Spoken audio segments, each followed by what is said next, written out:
Muito bem. Olá, irmãos. Acredito que seja adequado desejar uma boa noite para vocês. Infelizmente, estamos nessa situação complicada, não podemos nos reunir todos aqui onde eu estou nesse momento, que é o prédio. O pastor sempre me disse, mas agora eu estou vendo com os meus próprios olhos. É muito difícil fazer isso numa igreja vazia, mas Deus é soberano e Ele tem o melhor, Ele tem a melhor alternativa, Ele sabe aquilo que faz. E, exatamente baseado nessa situação, eu gostaria de trazer uma reflexão para vocês hoje. Isso porque nós vivemos dias muito complexos. Vivemos dias tão complexos que é muito difícil resumir a situação que nós enfrentamos nesses últimos dias em apenas uma palavra. Ainda assim, eu acredito que uma boa opção que poderia definir bem os dias que vivemos é a palavra crise. Ou seja, nós podemos dizer que nós vivemos em dias de crise. Isso se manifesta na economia. Muitas pessoas têm perdido seus empregos, têm perdido sua fonte de renda e, dia após dia, algumas pessoas têm visto suas despensas esvaziarem até que chega à condição de não ter como repor sequer o básico. Alguns pais provavelmente já enfrentam a situação de ter que ver seus filhos pedindo algo simples e não podendo dar essas simples coisa que os filhos pedem.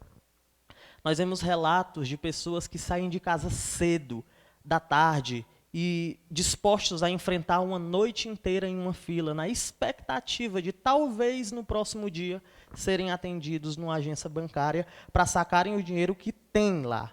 Nós vivemos uma crise econômica. Olhando para a área da saúde, a situação não melhora muito. Afinal, eu nunca tinha sentido, e acredito que vocês também não, tão de perto o quão poderosa e devastadora pode ser uma doença. Nós temos que ficar em casa, temos que nos privar da comunhão uns com os outros, temos que deixar de visitar os nossos amados para protegê-los. Que irônico.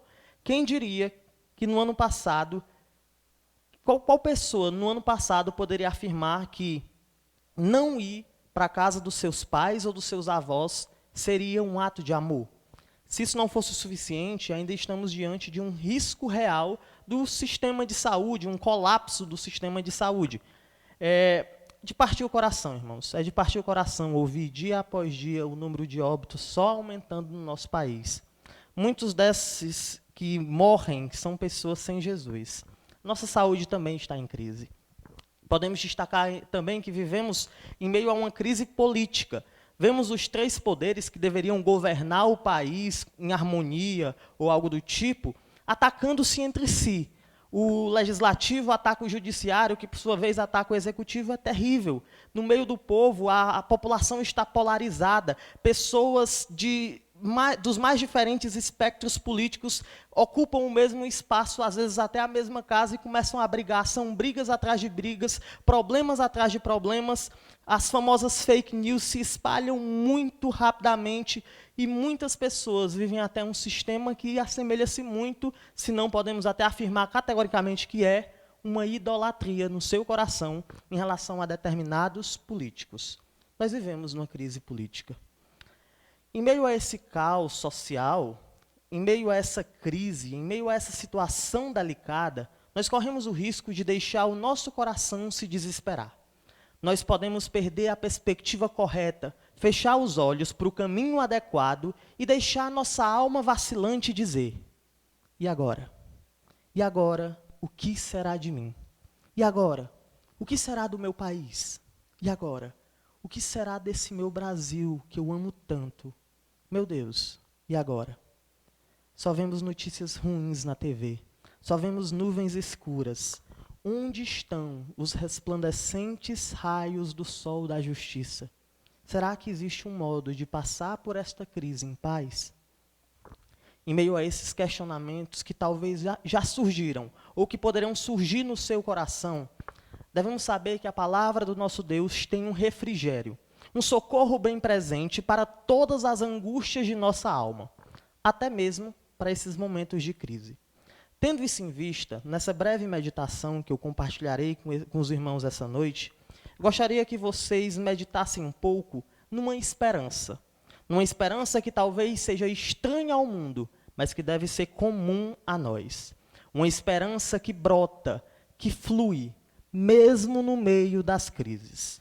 O meio que nós usaremos para realizar tal intento é a meditação nas verdades que Deus deixou registradas por meio do livro do profeta Isaías, focando no início do capítulo 6, especificamente talvez nos primeiros 4 a 8 versículos.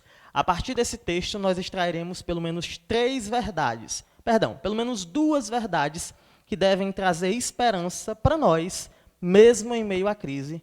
Mas antes disso, nós vamos orar. Senhor nosso Deus, quão difícil é estar longe da comunhão. Quão difícil é falar para um prédio vazio. Mas a tua igreja nunca se esvaziou, Pai. A tua igreja está aí, só esperando a oportunidade de voltar a se reunir, de manter uma comunhão, de gozar da união. Nos console, Pai, enquanto estamos em casa. Que enquanto estamos nessa situação não venhamos esquecer da tua lei. E que este método que estamos usando venha ser um refrigério para nossas almas. Trabalhe, Pai. Use tua palavra que vai ser ministrada, mesmo que seja de longe, por esse meio novo. Muito obrigado por tudo que o Senhor tem feito. Muito obrigado por quem o Senhor é.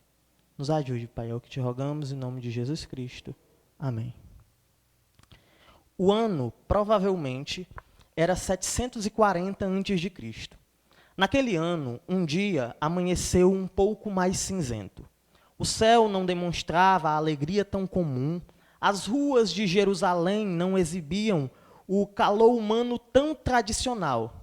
As crianças eram privadas de correr alegremente, os jovens demonstravam frustração e os velhos não acreditavam que aquele dia havia chegado. O sentimento de incerteza tomava de conta do coração de muitos e muitos não sabiam mais o que fazer. O que tinha acontecido naquele dia? Naquele dia, Uzias, o grande rei e herói nacional, havia morrido.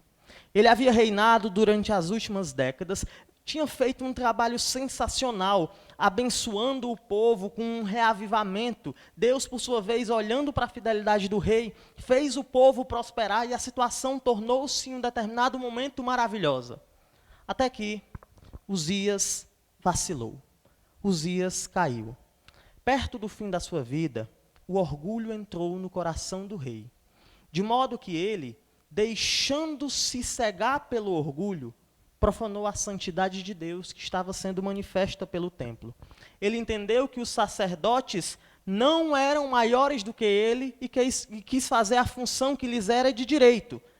Desta forma, o rei, ao fazer o que lhe era restrito, foi ferido com lepra, e a história conta que os últimos dias desse rei foram dias de profunda tristeza e vergonha para o povo.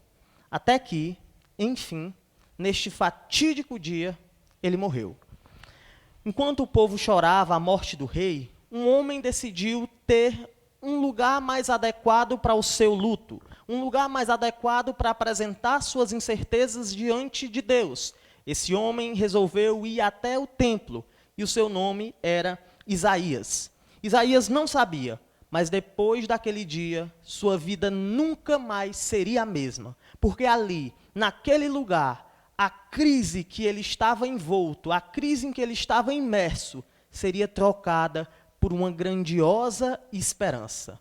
Dado o contexto desse texto, vamos ler o que dizem os primeiros 4 versículos. O texto diz o seguinte: No ano da morte do rei Uzias, eu vi o Senhor assentado sobre um alto e sublime trono. As abas de suas vestes enchiam o templo. Serafins estavam por cima dele. Cada um tinha 6 asas. Com 2 cobriu o rosto, com 2 cobriu os pés, e com 2 voava. E clamavam uns para os outros, dizendo: Santo, Santo, Santo é o Senhor dos exércitos. Toda a terra está cheia da sua glória. As bases do limiar se moveram à voz do que clamava, e a casa se encheu de fumaça. Como já dito, nós vamos tentar extrair desse texto aqui pelo menos 2 verdades que têm o poder de converter os sentimentos negativos que podem assolar o nosso coração em momentos de crise na mais bela e linda esperança. A primeira dessas verdades encontramos logo no versículo 1, que nos diz o seguinte: no ano da morte do rei Uzias, eu vi o Senhor assentado sobre um alto e sublime trono, e as abas das suas vestes enchiam o templo. A primeira verdade que podemos destacar aqui, que é importantíssima para nós, principalmente em momentos de crise, é que Deus está acima da crise. Isaías, ao ser agraciado com a visão celestial, vê algo. Ele vê um trono alto, sublime, um trono grandioso, a partir do qual um grande governante reinava sobre tudo e sobre todos. Quem era esse governante? A resposta é simples: o glorioso Deus. Observem que o texto diz que as abas das vestes do Senhor enchiam o templo. Isso é muito significativo aqui, porque na cultura de Isaías, quanto maior fosse as abas das vestes do rei, o manto do rei, mais aquele fato das vestes longas representava a glória, o poder, o domínio que o rei tinha em relação às outras nações. Logo, quando Deus se apresenta aqui como um rei que tem vestes longas, ele está dizendo claramente para Isaías, que no seu contexto entendeu: eu sou o mais glorioso. Isaías, então, vê o Senhor apresentado aqui como um rei. E não um rei qualquer, mas o mais grandioso de todos os reis.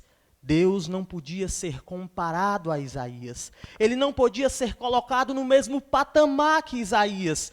Ele era mais grandioso, mais majestoso, maior. Deus não era um simples colega, ele era maior.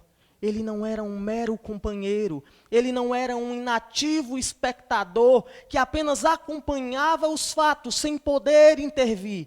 Mesmo diante da crise de Isaías, mesmo diante da crise nacional da sua nação, Deus ainda reinava. Ele era o mesmo diante das circunstâncias adversas. Mesmo assim, ele ainda era soberano. Ele é o grandioso rei. Ele está acima de nossas crises. Os estudiosos da Bíblia usam um termo para definir o que é transmitido aqui. Esse termo é transcendência. Deus é transcendente. Ele é maior. Ele é mais vasto do que sua criação. E a finitude da obra criada não pode abarcar o infinito do Criador. É exatamente esta a ideia aqui. Isaías, ao ver o trono, deveria compreender com quem ele estava lidando, com quem ele falaria. O homem diante dele, o ser diante dele, não era qualquer um. Ele era maior em glória, em poder, em força. Um Deus que não era como uma folha seca, levada pelos ventos das circunstâncias. Um Deus que não era como um barco sem leme, levado pelas ondas terríveis da crise. Um Deus que continuava reinando, independente da situação. Esse é o Deus da Bíblia. O incomparável, o maior do que a crise. Muitas vezes, diante dos problemas, nós perdemos essa visão. Algumas vezes a nossa visão se limita apenas à esfera dessa vida, de modo que nós perdemos de vista esse trono celestial. Olhamos para as alternativas, consideramos as circunstâncias e perdemos de vista aquilo que realmente importa para nós. Nos esquecemos de que tudo, absolutamente tudo, está debaixo do domínio grandioso de Deus. Nas últimas semanas, eu tenho visto pessoas buscando culpados para essa situação.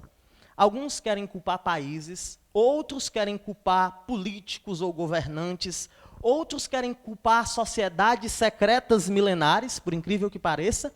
Mas uma das afirmações que me chamou mais atenção foi a de um áudio em que um senhor dizia: eu só sei que Deus não tem nada a ver com essa história aí, não. Essa doença é culpa nossa, isso aí é invenção de gente, mas não meta Deus nessa história aí. Isso aí não tem nada a ver com Deus.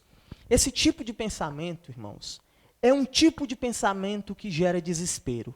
Porque ele tira Deus da história e deixa os homens entregues aos próprios homens ou mesmo ao acaso. Nesse contexto, é oportuna a pergunta que Jó fez. Temos recebido o bem de Deus e não receberíamos também o mal? Irmãos, Deus tem tudo a ver com essa pandemia. Ele não está na plateia enquanto os homens se destroem, mas a verdade é que o próprio coronavírus faz parte do decreto abrangente e soberano do Senhor. Irmãos, isso é maravilhoso, isso é tremendo, isso é magnífico. Essa é uma verdade tão bela. Você pode questionar aí na sua casa, mas por que seria belo dizer que o Senhor governa essa situação? A resposta é simples. Nós não estamos entregues ao acaso. Nossos inimigos não estão no poder. As nações poderosas não têm a palavra final sobre o nosso destino. Não são os ricos do mundo que nos governam. Nenhuma sociedade secreta ou grupo econômico pode nos limitar de forma definitiva. Isso porque só tem alguém no controle, só tem uma pessoa de maneira definitiva, absoluta, em última instância, no controle. O soberano Senhor das nossas vidas. Mas quem é esse Senhor? Esse Senhor é o Deus que amou o mundo. Ele é o Rei que se fez servo, aquele que levou uma cruz em suas costas, que teve suas mãos e pés furados, aquele que morreu de fato para nos salvar. Esse Deus que controla o mundo é aquele que pode salvar qualquer pessoa que creia verdadeiramente no seu nome e que deixe os seus pecados. A mão dele é leve e ele, como um pai, sabe administrar a dose exata de sofrimento que aguentamos. Como um médico que dá uma injeção que dói para gerar um efeito positivo, o nosso Deus muitas vezes administra sofrimento nas nossas vidas para que nos tornemos mais parecidos com a bela imagem do Senhor Jesus Cristo. O coronavírus, a Covid-19, é um meio pelo qual Deus está transformando o seu verdadeiro povo à imagem do seu Filho. Se você está sofrendo, saiba, se você ama a Deus, esse sofrimento, de alguma maneira, cooperará para o seu bem. Esse sofrimento se converterá em bem. Se o sofrimento for disciplina, você pecou e agora está sofrendo, amém, Deus ele disciplina quem ama. Seja como for, Deus está lhe dando, neste momento, o melhor. O Deus a quem oramos não é um Deus qualquer. Não é um Deus que se perde nas complicações, nas abstrações da vida. O Deus a quem servimos é um Senhor absoluto que governa a situação. E quando o piloto é bom, nós podemos confiar, mesmo que nossa experiência tente nos enganar, dizendo que é o fim. O nosso Deus, irmãos, é o capitão capaz. Ele está conduzindo nossas almas para o porto seguro. Ele não fica encantado com o canto das sereias desse mundo. Ele não precisa ser amarrado ao mastro. Ele não precisa tapar os ouvidos. Mas enquanto a crise ruge, enquanto os problemas gritam, enquanto o mal brada com todas as suas forças, ele continua nos conduzindo com precisão para o melhor caminho, porque ele está no domínio, ele está acima dessa crise. E por esse motivo, porque o seu Deus, ele não está sofrendo, ele não está ali desesperado, sem saber o que fazer, ele não está indeciso, procurando a melhor solução. O Deus de Isaías é o nosso Deus, ele ainda permanece lá, naquele alto e sublime trono, reinando sobre tudo. E por esse motivo, mesmo diante dessa crise, você e eu podemos ter paz.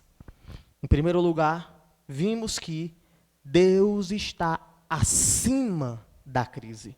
No entanto, o texto não para por aí. Ainda podemos encontrar uma segunda verdade a partir do versículo 2 até o verso 4 desse texto. Ali lemos o seguinte: Serafins estavam por cima dele, cada um tinha 6 asas, com 2 cobriu o rosto, com 2 cobriu os seus pés e com 2 voava. E clamavam uns para os outros, dizendo: Santo, Santo, Santo é o Senhor dos exércitos, toda a terra está cheia da sua glória. As bases do limiar se moveram à voz do que clamava, e a casa se encheu de fumaça. A segunda verdade que podemos extrair dessa narrativa aqui é que Deus está ao nosso lado na crise. Deus está ao nosso lado, mesmo na crise. Vamos nos aprofundar um pouco nessa verdade a partir de agora. Para isso, nós devemos compreender com clareza o que está em xeque aqui. Há muito tempo atrás, um homem chamado Epicuro, ele cunhou um pensamento que nos ajuda a entender um pouco melhor essa circunstância aqui estabelecida. Epicuro, em busca de amar sabedoria, começou a pensar sobre as crises do mundo, mais precisamente sobre o mal. Este homem, em seus pensamentos, acabou por cunhar algo que ficou conhecido como o paradoxo de Epicuro. Neste pensamento, ele colocou as seguintes afirmativas. Primeiramente, ele disse que Deus é bom. Depois, ele entendeu também que Deus tem todo o poder, é onipotente. Ele entendeu também que Deus sabe de todas as coisas, ele é onisciente. Olhando para esses fatos, Epicuro se questionou. Deus é bom, tem todo o poder e sabe de tudo. Mas o mal existe. Por que é que Deus não acaba com o mal? Ao analisar essa situação, ao considerar a onipotência, a onisciência, a bondade e a existência do mal, Epicuro chegou à seguinte conclusão: Deus não acaba com o mal porque ele não se importa com a gente. Deus não acaba com o mal porque ele não está nem aí para o mundo. Esse homem e todos aqueles que desenvolveram seu pensamento sem se tornarem opositores a ele, erraram. Isso porque o Deus da Bíblia é o oposto disso. A Bíblia é clara em afirmar o contrário. O Deus da Bíblia não é um Deus indiferente. O Deus da Bíblia não é como um relojoeiro antigo que deu corda no mundo e o abandonou à sua própria sorte. O Deus da Bíblia não se confunde em sua transcendência. O Deus da Bíblia é um Deus presente, é um Deus que está ao nosso lado. É o próprio Emanuel, o Deus da Bíblia, mesmo em sua transcendência, não abandona o que chamamos de imanência, ou seja, ele não deixa de estar no nosso lado, mesmo estando no trono do universo. É exatamente isso que o texto vai nos dizer. O texto nos diz que os seres celestiais não ousavam olhar para o rei. Eles cobriam a cara e os pés para não profanarem de forma alguma a santidade daquele rei maravilhoso. E olhando todo o esplendor, toda a glória que fluía daquele trono, eles não podiam dizer nada exceto Santo, Santo, Santo. Eles repetiam porque queriam enfatizar a santidade de Deus. Seria como se eles dissessem: Santíssimo é o Senhor dos exércitos. No entanto, muitas vezes nós temos um problema nesse texto. Não um problema malicioso, fruto de um coração mau. A questão é que a gente se encanta tanto com a santidade de Deus que a gente acaba esquecendo o que continuou dizendo a afirmação daqueles anjos. Porque eles disseram: toda terra está cheia da sua glória. Em outras palavras, eles estão dizendo que o Senhor do universo, ele não escolheu manifestar seu poder somente nos confins do universo. Ele não limitou o seu poder às esferas celestiais. Ele não quis manifestar sua beleza somente para os anjos, mas ele escolheu manifestar o seu poder, sua glória, sua majestade em todos os lugares do nosso mundo, inclusive aí, onde você está, no lugar onde você está parado, na sua casa. Neste lugar está a glória desse rei. Sabe o que é que isso significa em última instância? Isso significa que o Senhor do universo, o dono disso aqui tudo, ele sempre está ao seu lado. Ele nunca te abandona. Ele nunca te deixa. Mesmo nas crises mais terríveis, Ele permanece ali e certamente Ele nunca te deixará. Que maravilha, irmãos! O nosso Deus não nos abandonou, não nos abandona e nunca nos abandonará. O soberano do mundo está ao seu lado. Que maravilha! Glória a Deus! Os céus tremem, a fumaça sobe. Tudo os balança diante dessa afirmação. O santo, o Rei do universo todo-poderoso. Ele é santo, mas também Ele nunca nos deixa. Seu dinheiro pode acabar. Sua família pode não ter mais o que comer. Os seus filhos podem, com os olhos cheios de lágrimas, te pedirem comida. E você não vai poder dar. Mas saiba que nesse momento Ele continua do seu lado. E você não precisa ter medo. Se você for infectado e o seu pulmão se encher de secreção, ao ponto de parecer que você está se afogando, você não consegue mais respirar e parece que você não consegue mais suportar a agonia terrível da falta de ar. Ele está lá segurando sua mão. Ele está lá do seu lado. Se você for infectado, sofrer a dor e a morte o levar, então, nesse momento, você só será colocado diante daquele que sempre esteve do seu lado. Deus está do nosso lado. Nessa crise terrível, Deus continua conosco e por isso nós podemos ter paz. O mundo não conhece essa paz. O mundo vai tentar erguer reis, vai tentar encontrar uma cura, vai tentar encontrar uma vacina, vai tentar encontrar um remédio, vai olhar para um governante e dizer, este homem é a solução, vai olhar para a atuação de um país e tentar entronizar esse país no trono do universo. O mundo tentará erguer os seus ídolos, mas a verdade é que nada satisfará. Depois dessa epidemia, outras surgirão, outros problemas surgirão, mas o nosso rei estará no trono, e não só no trono, mas estará do nosso lado, ele estará do seu lado, ele estará do meu lado, nos confortando, mesmo quando tudo parecer que vai ser destruído. Em dias em que a ciência está sendo tratada como um Deus, nós temos o verdadeiro Deus ao nosso lado. Como já disse um poeta, muito além de mim, maior, ainda assim comigo. Esse é o nosso Deus. Esse é o Deus conosco. Nas crises, o santo está do nosso lado. Nas horas de dor, o rei está junto com os seus súditos. Que privilégio temos. Como é rara a paz nesse mundo, principalmente diante do fato de que não há dúvidas de que muitos têm usado essa pandemia como um meio de transmitir medo. Alguns meios de comunicação enfatizam somente os óbitos, somente as mortes, enquanto que quase nunca falam dos recuperados.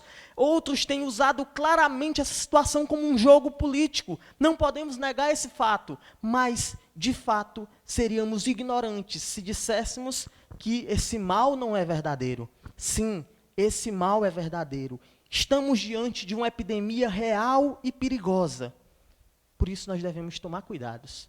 Devemos ter amor aos homens feitos à imagem e semelhança de Deus, tomar cuidado com nós mesmos, devemos tomar as medidas de precaução, se possível ficar em casa, devemos fazer todas essas coisas. Contudo, no entanto, todavia, a gente não pode colocar nessas coisas a nossa esperança. Não é o fato de você ficar em casa que vai lhe proteger. Não é o isolamento social que vai lhe trazer paz. Não, essas coisas são só elementos mínimos. A paz verdadeira só repousa no fato de você saber que existe um Deus todo-poderoso do seu lado.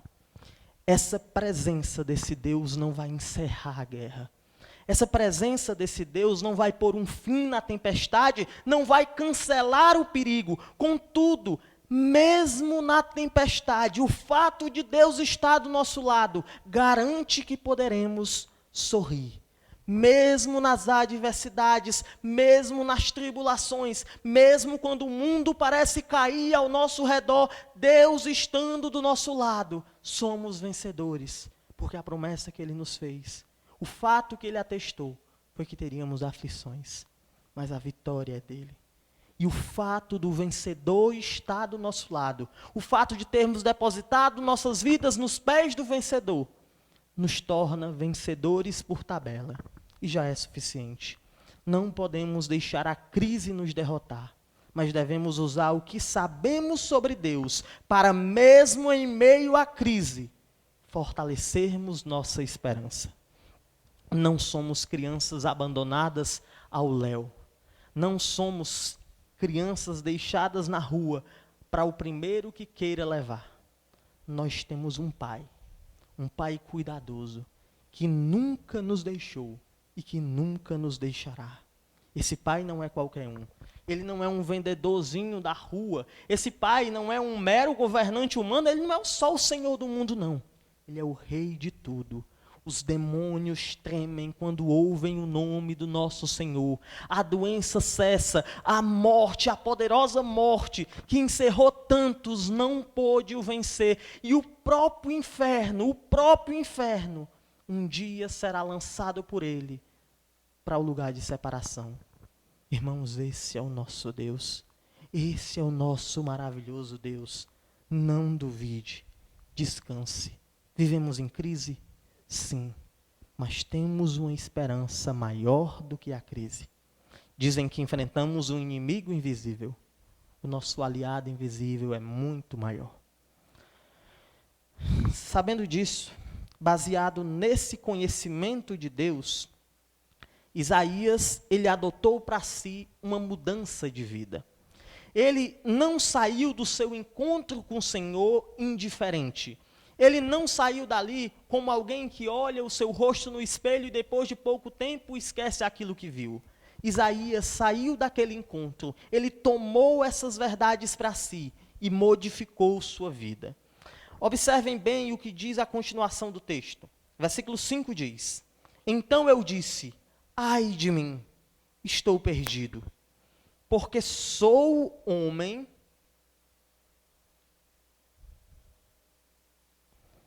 de lábios impuros.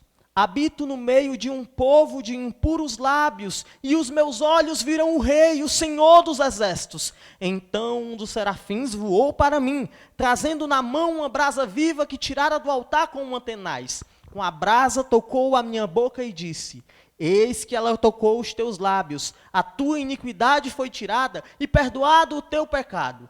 Depois disso, ouvi a voz do Senhor que dizia: A quem enviarei? E quem há de ir por nós? Disse eu, eis-me aqui, envia-me a mim. Isaías, confrontado com a grandiosidade da santidade do Deus presente, acaba olhando para o seu coração. Ao olhar para o seu coração, ele se vê desesperado, percebendo sua impureza. E depois de ser purificado de forma maravilhosa pela graça do Senhor, ele ouve um convite divino que exigia uma mudança no estilo de vida, que exigia ali um ato de completa abnegação. Ele seria chamado para trabalhar diante de um povo que não queria ouvi-lo. Então o Senhor pergunta: quem vai por mim? Quem é que eu enviarei? Quem eu vou enviar? Isaías olha para Deus com toda a ousadia de alguém purificado pela graça e diz: eis-me aqui, envia-me a mim. Isaías fez do que ele conhecia sobre Deus o seu estilo de vida. Nós devemos fazer o mesmo. Nós não podemos pecar contra a oferta de paz que Deus nos faz. Deus nos oferece conforto diante das crises. Ele pode nos oferecer esse conforto. Ele não está blefando, ele não está mentindo, ele não está sendo otimista. Ele é o Rei. Então ele pode dizer: calma. Ele sabe o futuro. Ele sabe o nosso destino. Ele conhece o nosso passado. Ele sabe todos os desdobramentos da nossa história. Ele conhece tudo. Não podemos esquecer desse fato. Então, se ele diz calma, calma. Nós devemos ter paz. Mas não somente isso. Devemos também viver uma vida considerando que esse Deus está do nosso lado. Tempos difíceis virão. Pode ser que amanhã uma cura seja encontrada, mas outras crises virão. Nós temos um refúgio maravilhoso. nós temos uma âncora para a nossa alma. Temos ali uma coluna firme. E essa coluna firme é Deus. Em épocas de terror, em épocas de medo, em épocas de incerteza, eu convido você a abandonar o pecado da incredulidade, se aproximar do Deus que é maior do que as crises e que está disposto a permanecer do seu lado, independente de quão complicada a situação se revelar. Que Deus nos abençoe, que Deus nos ajude a compreender suas verdades, que sejamos a cada dia mais e mais amorosos, imitando a santidade desse Deus, que graciosamente nos oferece paz. Amém.